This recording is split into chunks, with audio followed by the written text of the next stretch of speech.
Palavra de Poder, com o profeta e apóstolo Miqueias Castreze.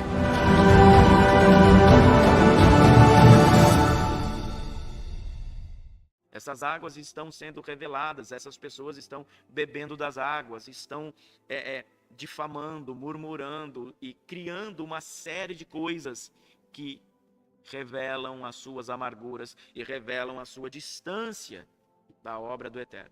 Revela a sua distância do ambiente onde as águas já foram curadas, onde as águas já foram redimidas, onde as nossas águas já foram realocadas. É por isso que você tem que voltar ao madeiro, é por isso que você tem que voltar a Yeshua, é por isso que você tem que entender que nessa paraxá eu não apenas quis, mas como quero fazer você entender que este homem, Mashiach e Yeshua, adoçou as minhas águas amargas, adoçou as suas águas amargas no madeiro.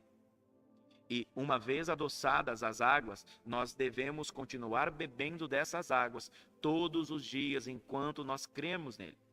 Todos os dias. Essa mulher que foi apresentada em condenação diante de um juiz, esse Israel que pecou, agora precisava ser condenado, julgado, precisava pagar aí uma sentença. Essa infidelidade da mulher era sentenciada por uma palavra e por uma carta legal do sacerdote. O que eu quero mostrar para você aqui de uma forma rápida e objetiva é que esta mulher que pecou, Israel, somos eu e você. Não Israel como nação apenas, mas Israel como um nível de consciência. Quando nós fomos roubados pelo pecado, quando nós, como filhos de Adão, fomos roubados e destituídos da glória de Deus, nós se tornamos essa mulher em adultério. Nós se tornamos essa mulher que estava longe do seu marido. Nós nos tornamos essa mulher que havia sido condenada, havia sido destituída da glória de Deus. E quando nós estamos destituídos da glória de Deus, este marido precisa, mais uma vez, vir. Quando estava diante das águas de Mara, ele pega um pedaço de madeira, e esse pedaço de madeira representa a árvore da vida, e ele adoça as águas. Moisés adoçou as águas para que o povo pudesse beber. Moisés adoçou a realidade sobrenatural que estava exposta, aliás, a realidade física que estava exposta, e aquele povo agora bebe água doce. Quando nós jogamos madeira, quando nós jogamos vida, quando nós jogamos um pedaço da árvore da vida na nossa história, nós adoçamos a realidade que até então estávamos vivendo. Moisés adoça aquelas águas, e essas águas agora se transformam em águas que são de cura e de saúde para aquelas pessoas. Aquelas pessoas murmuraram, aquelas pessoas ridicularizaram, aquelas pessoas estavam murmurando contra o Eterno por não ter água, e as únicas águas que encontraram eram águas amargas. A primeira coisa que você precisa compreender é que Yeshua HaMashiach... É muito fácil você vir à casa de Deus e não ser confrontado. Não há mudança nenhuma, você continua do mesmo jeito, e nada muda na sua vida, você continua com os mesmos pecados e estimações. Querido, você sabe quantos pastores estão aprisionados? Fala aqui no pezinho do ouvido. Você sabe quantos pastores estão aprisionados debaixo de raiz de iniquidade? Prática. Você sabe quantos líderes que não têm coragem mais de pedir ajuda e continuam escondendo os seus pecados? Todos nós temos pecados, é óbvio, a começar por mim. Mas eu estou dizendo, há pastores de igrejas grandes que têm os seus pecados de estimação escondidos e não podem falar, porque senão a igreja os mata. Porque a igreja está apta para a única coisa: você precisa ser perfeito. Você precisa ser o cara perfeito. E não há ninguém perfeito a não ser aqueles que já morreram. Que aqueles que já morreram já cumpriram seus propósitos aqui, ou eles vão para o inferno ou vão para o céu. Ou estão numa consciência com Mashiach, ou não. Então, esta perfeição que a igreja está procurando, essa perfeição que a igreja foi ensinada pelos próprios pastores, estão degolando os próprios. Precisamos de pessoas que assumam a responsabilidade para tudo, em tudo e com todos. Com todos. Desde receber uma pessoa, desde tratar uma pessoa aí ao nível pastoral, tratar com destreza, com juízo, tratar com amor. Todas essas formas nos coloca diante de um confronto.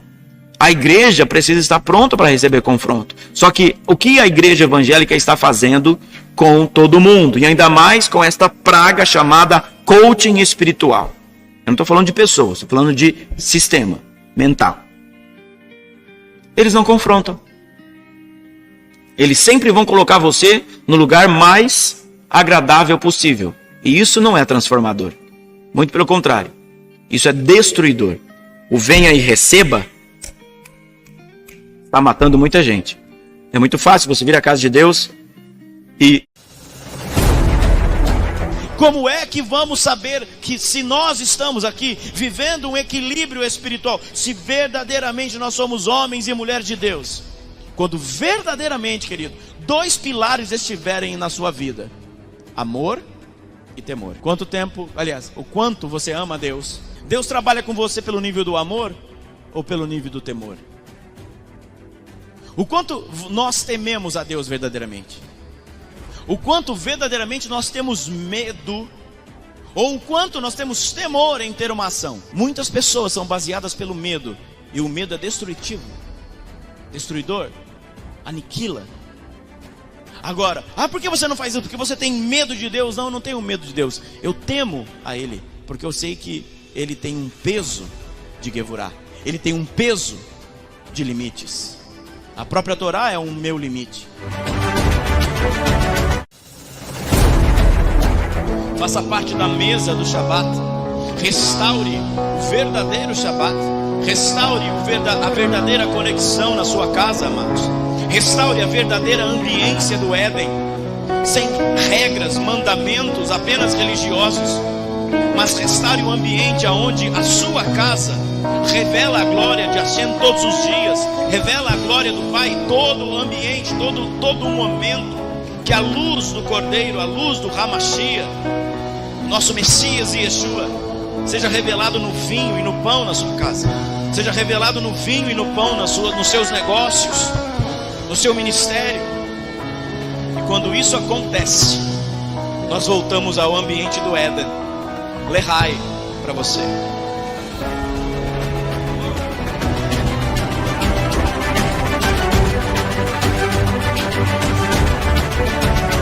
Essa semana você precisa se conectar a um ambiente que eleva as suas ações, a um ambiente que faz com que você tenha decisões, que faz com que você tenha ações concretas, que eleve a sua... Nós não podemos, para ter um crescimento espiritual, nós não podemos ter padrões que destruam as nossas ações mais coerentes e mais construtivas. Todos os nossos padrões antigos, padrões filosóficos, padrões culturais, todos os nossos padrões de família, se esses padrões estão destruindo o nosso acesso ao mundo espiritual, se esses padrões estão destruindo as nossas portas abertas diante da dimensão de Adonai, nós não podemos mais ter eles. Esses padrões, na sua grande realidade, se tornam aprisionantes. Muitas pessoas não estão vivendo um nazô, não estão vivendo uma elevação. Quando isso acontece, quando isso é desenvolvido no nosso meio, nós já estamos com padrões, tudo que eu bebo e vai descendo, ou vai me condenar, ou vai me justificar, ou vai provar a minha pureza, ou vai provar a minha impureza. E eu preciso capturar essa força das águas, Torá, Bíblia, e essa força das águas vem construindo, e aquilo que é água doce dos rios, quando chega para desaguar em águas salgadas, em águas dos mares, o que acontece? Se eu estiver com o fluxo correto, se eu estiver nos ambientes corretos, se o meu fluxo estiver correto, não vou inchar o estômago, não vou atrofiar Malkut, não vou minguar as minhas coisas. Porque aqui, ora, muita gente, ora, tem milagre, tem resposta, tem de profecia. Quando chega para manifestar, quando chega para as coisas se tornarem realidade, mingua. Porque aquela área está recebendo condenação, está recebendo juízo das águas amargas e das águas salgadas. As águas, elas provam a realidade que nós carregamos e a realidade que nós acessamos. Por isso que essa mulher impura, que essa mulher não está relacionada a apenas um homem e uma mulher, mas lembre-se que essa mulher também é a nossa alma. Essa mulher, a nossa alma, está sendo provada. Essa mulher, a nossa alma, está sendo elevada pela pureza ou condenada pela impureza do corpo. Então, há níveis espirituais, há níveis de relacionamento, homem e mulher, níveis de relacionamento discípulo-discipulador, níveis de relacionamento pai e filhos, nós vamos falar até o final de semana melhor sobre isso. Esses níveis provam e nos purifica ou nos condena na impureza. Então, quando isso é construído, as nossas produções, quando isso é construído, as nossas dimensões, as emanações de Deus, aquilo que o Eterno está inserindo em nós como águas, elas se tornam. A diferença de Judá para Yud, Rei, Vav, Rei é uma letra. Uma letra. A única diferença da palavra Judá e do tetragramatron, ou o tetragrama, ou o nome do Eterno, é que a letra que está no nome de Judá é Dalet. O que significa isso, então? Por que Judá é louvor? O que nós vamos interpretar, então, assim? Vamos interpretar o seguinte: a porta para acessar Hashem é louvor. Prestou atenção, porque todo o sacrifício havia os levitas, os sacerdotes que estavam fazendo os seus ofícios. Prestou atenção que o louvor não é um espaço do culto para você aproveitar, para fazer barulho, para você aproveitar e achar que é tudo muito legal. Não, não. Isso aí é só cantar muitas vezes. O louvor é a porta que nos conecta ao Eterno. E se nós não entendemos isso, nós vamos lidar com o louvor como uma simples musiquinha. E é por isso um escape das coisas. Eu não sei como você vai louvar. Nós não vamos aqui fazer um show midiático. Nós não vamos estar aqui fazendo um chamado do mundo espiritual para atrair um lugar gostoso. Não, nós vamos fazer um serviço a Hashem agora. A sua adoração é um serviço a Ele. E nós não vamos chamar outra coisa senão o nosso Pai. A adoração, ela tem o poder miraculoso de transformar o ambiente. Eu quero lembrar você, a sua intenção é qual aqui agora? Qual é a sua kavaná aqui agora? A sua repetição em usar palavras de adoração vai ter um ofício. E este ofício precisa aglutinar toda a nossa consciência em uma única só. Que a adoração atrai milagres. Esta construção é quando você permeia e se permite construir ao seu redor um ambiente que as águas possam chegar até você. E quanto mais nós crescemos, mais esta construção cresce. E quanto mais essa construção cresce, mais as águas crescem também. Crescer e avanço são a mesma coisa. O que o céu está falando para mim e para você é: continuem buscando e olhando, visualizando do alto lugar como as minhas águas consomem, tomam, inundam a face da terra. Preste muita atenção numa coisa. A palavra em Ezequiel capítulo 36, verso 26, vai dizer que o Eterno tira o coração de pedra e coloca um coração de carne em nós. A restauração profetizada pelo profeta Ezequiel está mostrando exatamente isso aqui. Antigamente havia um tabernáculo de Moshe. E esse tabernáculo havia ordens, como desde o início. Os meratitas, os coatitas, os gersonitas, todos os filhos de Arão, Moisés, foram ali colocados para servir. E aí nós vamos para Ezequiel, estou te dando um contexto para você entender o que nós vamos ler daqui a pouco. Quando nós vamos para Ezequiel, e Ezequiel profetiza que vai ser tirado o coração de pedra para colocar um coração de carne, nada mais é do que a revelação de Yeshua, Mashiach revelado, de que a Torá, que antes estava apenas na letra, agora essa Torá viva chamada Yeshua, estaria dentro dos nossos corações. O fato, querido, é que esses cantores separados foram separados exatamente para isso. Mas eles não vinham assim: olha, minha escala aqui é daqui 2 meses. Quer saber? Eu vou dar uma viajada e depois eu volto. Aí não. Eles se preparavam.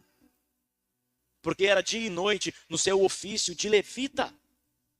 Nós não podemos vir aqui e achar que vai ter algo pronto para nós. Não. Nós temos que estar aqui para fazer este algo acontecer na mesma consciência que todos nós. Senão não é louvor. Muda sua consciência. Muda sua consciência. Ou você entende que você está sendo chamado para ter uma intenção correta, para ter uma repetição correta, para ter uma consciência correta, para que o corpo todo, a glória toda, possa ser vista por todo mundo. E possa estar separada de todo mundo. O quarto. Agora, 3 coisas você precisa para ser um levita. E eu não estou falando um levita da tribo de Levi, de fato. Porque não se consegue nem rastrear isso, de fato, de qual tribo você veio. Preste atenção. 3 coisas vão aparecer na tela aí. Pode colocar para mim a imagem. 3 coisas você precisa para compreender. Está bem grandão aí. Você vai enxergar muito bem. 3 coisas você precisa para ser um levita aqui. Para ser um levita diante do Deus vivo. Essas 3 coisas, se não existir aqui, você não é um levita. Você não é um rei e sacerdote diante de Deus. A primeira coisa está aqui. Intenção. Quando nós estamos aqui agora como um corpo vivo, qual é a sua intenção? Qual é a sua kavaná? Quando nós sabemos a nossa kavaná, quando nós temos certeza da nossa kavaná, nós não nos preocupamos com reputação. Porque nós sabemos a intenção do coração. Preste atenção nisso. A primeira coisa que este corpo vivo precisa para trazer a essência de Deus nesta casa, precisam todos estar com a intenção correta. Você não veio aqui ouvir uma palavra ultra mega poderosa para você ser outra pessoa. Você veio aqui com a intenção correta de ser alguém que vai queimar diante de Hashem. E se todos nós aqui estivéssemos com a mesma intenção, ficaria difícil se manter em pé aqui. Segunda palavra está aí. Repetição. São códigos de louvores isso. Primeiro, intenção. Segundo, repetição. Aí você vai dizer, então você está falando de mantra? Não, eu estou falando de você usar a repetição da adoração. Eu estou falando para você usar a repetição da frequência que você libera com a sua boca, para que essa frequência mude o ambiente onde nós estamos. Quando Davi começava a cantar para Saul, os demônios saíam de Saul.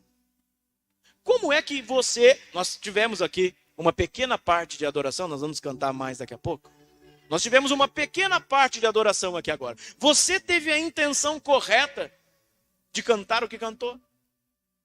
Você teve a repetição correta. Nós cantamos aí 4 ou 5 vezes. Porque ele vive.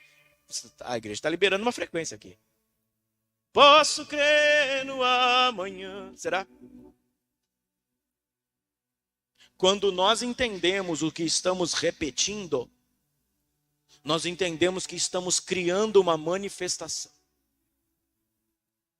Quando nós entendemos que ao entrar aqui em um serviço nós temos regra, etiqueta, moral, cívica.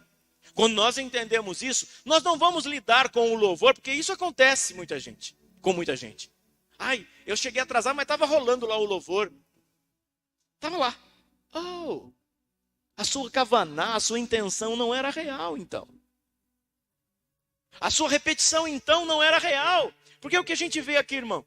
Às vezes a gente vê pessoas no meio da adoração que escolhem esse momento para ir no banheiro. Escolhem esse momento para cumprimentar a criança. Ai, queridinha. Escolhem esse momento como se não tivesse acontecendo nada. Não, só tem alguns lá cantando e preparando para ficar uma coisa gostosa. Não.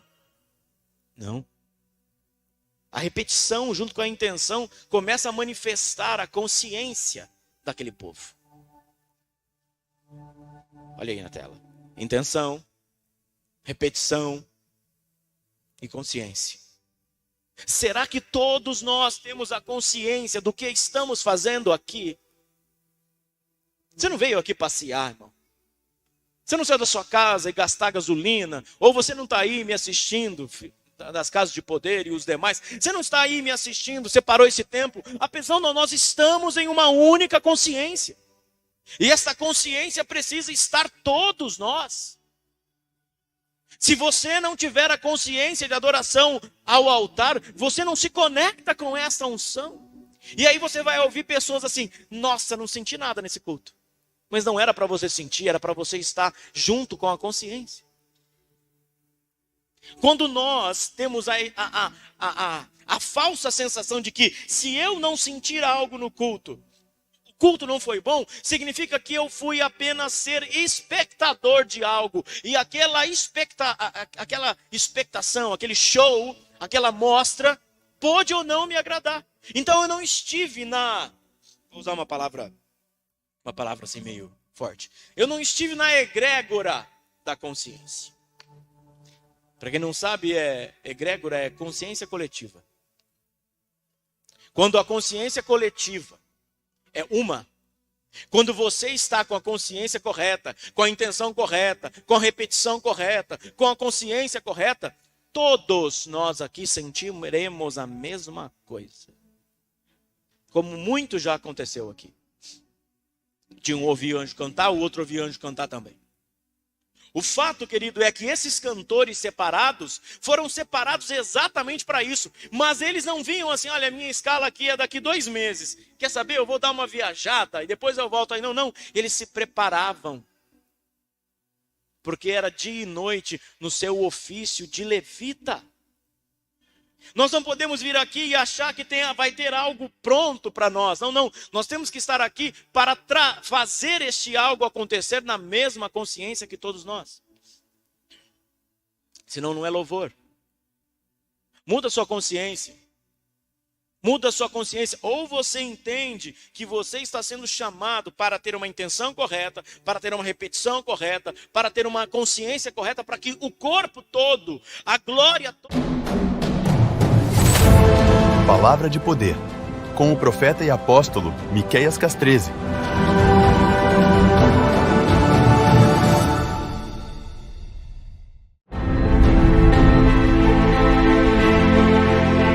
Ministério Apostólico Evangelho de Poder. Você pode agora mesmo abençoar todos os nossos trabalhos, eventos e cumprir o mandamento da Palavra do Eterno, realizando o envio das suas primícias, dízimos e ofertas. Use a chave Pix ou as contas que aparecem na tela e também os demais modos de envios eletrônicos. Saiba mais como ofertar em nosso site oficial www.evangelhodepoder.com.br. Agradecemos por cada semente enviada e prosseguimos orando por cada vida.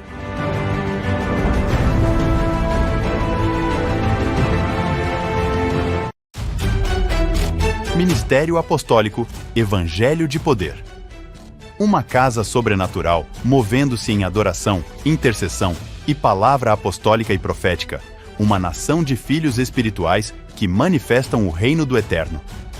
Se conecte agora mesmo conosco em mais uma palavra de poder com o apóstolo e profeta Miqueias Castreze.